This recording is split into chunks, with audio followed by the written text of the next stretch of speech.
Hello everybody and welcome to this original silver generator episode on straightening your silver rods. Now, you're going to need a wooden cutting board and a wooden rolling pin.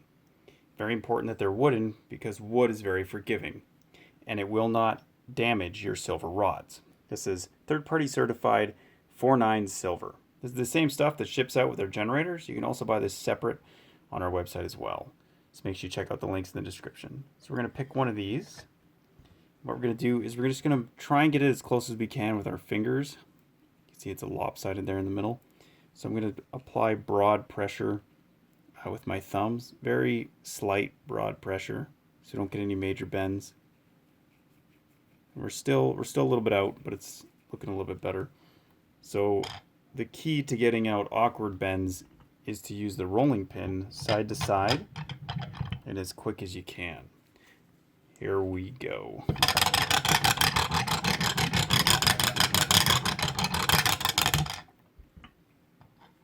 That is a pretty straight rod. Now, there's marks on it because that's a brand new rolling pin. We'll wipe those off later. But that, I would say, is about as straight as we're going to get it. So let's move on to the next one, see if we can work our magic again. So let's find the bend.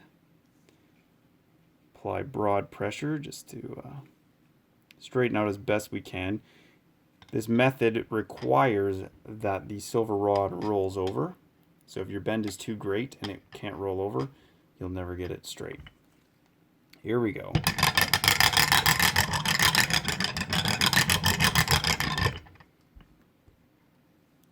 check it out. That is pretty decent. Pretty darn straight. So next you can take your copper scrubber,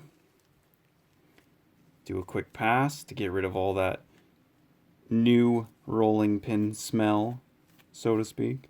The residue that's left from the rolling pin. I'm just doing a quick rub on that. And then you can also grab your microfiber cloth. We'll just do a pass with the rods.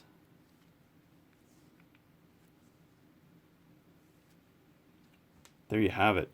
2 straight, extremely clean 4.9 silver rods. Thank you for watching. Make sure you check out the links in the description for more, and we'll see you guys next time.